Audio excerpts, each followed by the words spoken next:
பெரியார் பல்கலைக்கழகத்தில் நடைபெற்ற முறைகேடு வழக்கில் பல்கலைக்கழக துணைவேந்தர் ஜெகநாதன் காவல் உதவி ஆணையர் முன்பு ஆஜராக இருக்கிறார். கூடுதல் விவரங்களை செய்தியாளர் தமிழ்ச்செல்வன் வழங்கியிருக்கலாம். தமிழ்ச்செல்வன், விரிவான விவரங்கள் என்ன?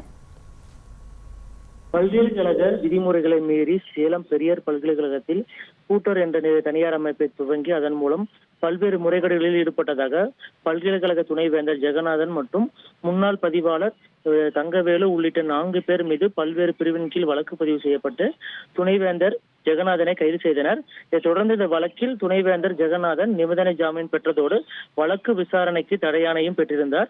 இதனை எதிர்த்து சேலம் மாநகர காவல்துறையினர் உயர்நீதிமன்றத்தில் மேல்முறையீடு செய்து தொடர்ந்த வழக்கு விசாரணைக்கு விதிக்கப்பட்டிருந்த தடையை நீக்கியதோடு காவல்துறையினர் விசாரணை மேற்கொள்ளலாம் என்றும் இந்த வழக்கில் விரைவில் குற்றப்பத்திரிகை தாக்கல் செய்ய வேண்டும் என்றும் சென்னை உயர்நீதிமன்றம் உத்தரவு பிறப்பித்திருந்தது.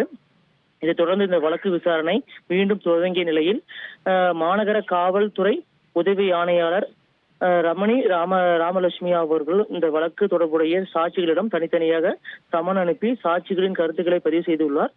இந்த நிலையில் இந்த முறைகேடு வழக்கு தொடர்பாக பல்கலைக்கழக துணைவேந்தர் ஜெகநாதிடம் விசாரணை மேற்கொள்வதற்காக உதவி ஆணையர் ரமணி ராமலட்சுமி நேற்று துணைவேந்தர் நேரில் ஆஜராகும்படி சம்மன் அனுப்பியிருந்ததை தொடர்ந்து இன்றைய தினம் துணைவேந்தர் ஜெகநாதன் சேலம் சூரமங்கலம் காவல் நிலைய வளாகத்தில் உள்ள உதவி ஆணையாளர் அலுவலகத்தில் நேரில் ஆஜராகியுள்ளார்.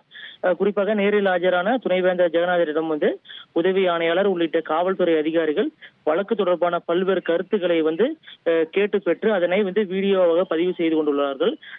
இந்த வழக்கு தொடர்பாக தற்பொழுது விசாரணை மும்முரமாக நடைபெற்று வருகிறது. இந்த வழக்கை விரைந்து முடிப்பதற்கான நடவடிக்கையையும் காவல்துறையினர் மேற்கொண்டு வருகின்றனர்.